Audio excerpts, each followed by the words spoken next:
Kebakaran dan penanggulangannya, Fire and its Prevention.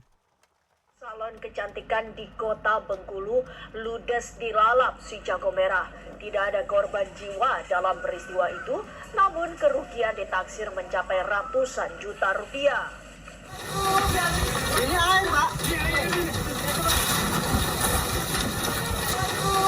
Seorang karyawan salon kecantikan di kota Probolinggo, Jawa Timur ditemukan tewas di atas kanopi tempat kerjanya.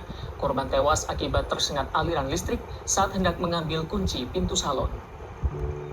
Di balik suasana relaksasi dan keindahan salon serta spa, tersembunyi bahaya yang tak terduga namun sangat mematikan, yakni kebakaran. Risiko ini mungkin terasa jauh, namun dengan banyaknya peralatan listrik, bahan kimia mudah terbakar, dan material yang rentan api.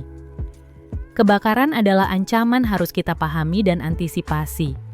Menurut statistik, kebakaran merupakan risiko tinggi yang dapat menyebabkan kerusakan bangunan, kematian, berhentinya proses produksi, maupun rusaknya lingkungan. Apa itu api? Api adalah reaksi rantai kimia yang dikenal sebagai pembakaran atau proses oksidasi cepat yang umumnya menghasilkan panas dan nyala. Ketiga unsur ini yaitu panas, oksigen, dan bahan bakar membentuk apa yang kita sebut sebagai segitiga api. Unsur panas terdiri dari listrik, mekanik, panas bumi, dan matahari. Unsur oksigen terdiri dari sirkulasi udara dan oksigen minimal 16% di area salon. Unsur bahan bakar terdiri dari batu bara, minyak tanah, atau hidrogen. Jika seluruh sisi segitiga seimbang, maka api akan menyala. Namun apabila salah satu sisi hilang, maka api akan padam. Panas dari api dapat berpindah melalui 3 cara utama. Pertama, radiasi. Radiasi merupakan gelombang panas yang bergerak melalui daerah yang terbakar menuju permukaan benda di hadapannya, tanpa perlu medium perantara. Kedua, konveksi. Konveksi adalah kontak nyala api langsung dengan benda-benda di sekitarnya, atau perpindahan panas melalui pergerakan fluida seperti udara atau cairan. Sedangkan konduksi adalah perpindahan panas yang terjadi melalui perantara benda padat yang berada di sekitarnya. Kebakaran tidak langsung membesar secara instan, melainkan melalui beberapa tahap perkembangan. Tahap awal adalah ignition atau tahap muncul yang biasanya berlangsung 1 hingga 3 menit. Kemudian, api memasuki tahap growth atau tumbuh, di mana api membesar dalam 3 hingga 5 menit. Puncaknya adalah flashover, di mana seluruh ruangan dapat terbakar dalam 5 hingga 10 menit. Setelah api mencapai puncaknya, yakni fully developed fire, yang bisa membakar habis semua benda, ia akan masuk ke tahap post-flashover atau tahap reda, di mana api mulai mengecil karena bahan bakar habis, oksigen berkurang, dan panas mereda. Kebakaran diklasifikasikan untuk membantu pemilihan media pemadam yang tepat. Berdasarkan NFPA (National Fire Protection Association), ada beberapa kelas utama. Kelas A adalah kebakaran yang disebabkan oleh benda-benda padat non-logam seperti kertas, kayu, plastik, karet, dan kain. Media pemadamnya bisa gunakan air, pasir, karung goni basah, atau apar tepung kimia kering. Kelas B melibatkan bahan bakar cair atau gas, bensin, solar, alkohol, dan LPG. Pemadamnya berupa pasir, apar tepung kimia kering, busa, atau CO2. Penting diingat, dilarang memakai air untuk jenis ini karena dapat memperluas api. Kelas C disebabkan oleh komponen listrik bertegangan, seperti korsleting atau panel listrik. Untuk ini, gunakan apar tepung kimia kering atau CO2, dan pastikan sumber listrik dimatikan terlebih dahulu. Kelas D adalah kebakaran logam seperti aluminium atau magnesium yang memerlukan pemadam khusus seperti serbuk kimia sodium klorida atau grafit dan dilarang menggunakan air. Terakhir, kelas K adalah kebakaran yang melibatkan lemak dan minyak masakan yang dapat dipadamkan dengan cairan kimia atau CO2.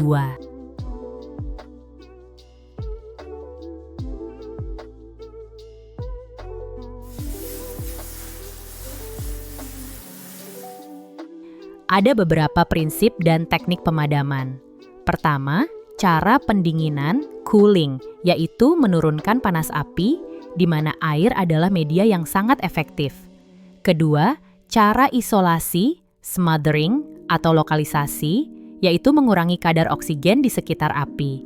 Ini dapat dilakukan dengan menutup api menggunakan karung goni basah, pasir, atau apar, seperti ketika kita menutup lilin dengan gelas.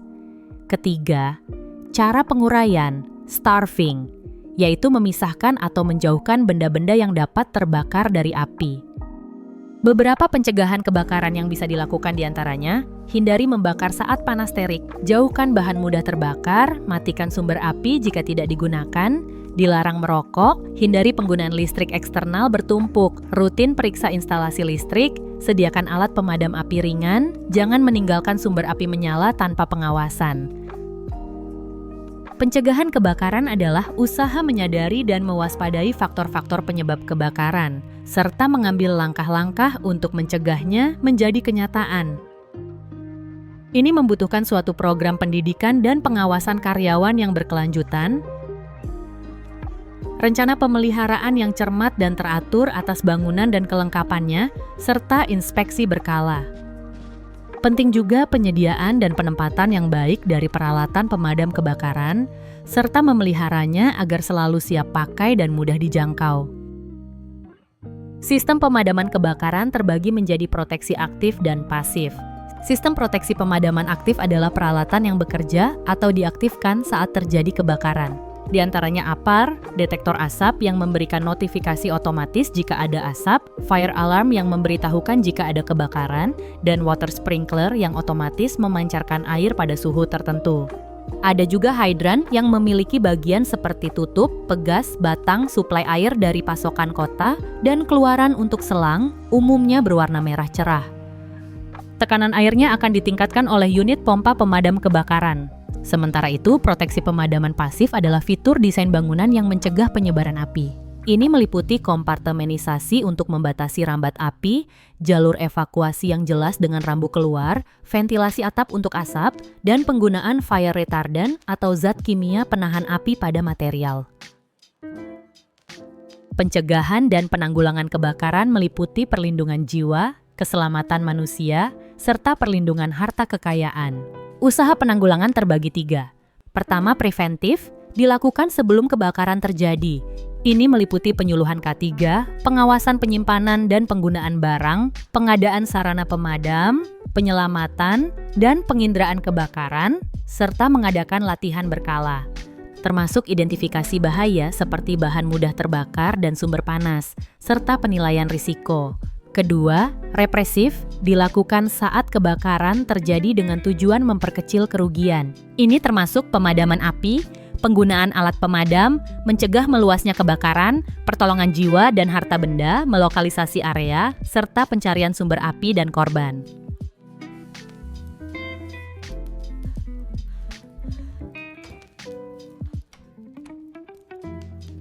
Terakhir, rehabilitasi, yaitu usaha setelah kebakaran untuk pendataan, analisa tindakan, penyelidikan penyebab, dan pemulihan, termasuk rencana tanggap darurat.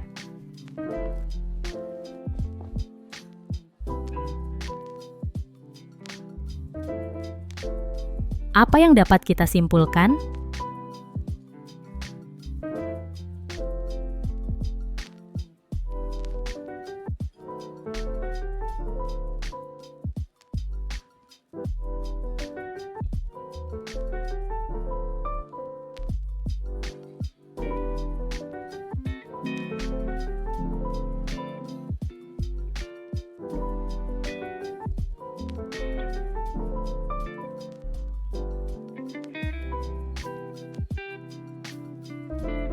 Anda telah mempelajari secara mendalam tentang kebakaran dan penanggulangannya. Kini saatnya menguji pemahaman komprehensif Anda. Scan QR Code berikut untuk memulai Quizalize Challenge. Semoga berhasil.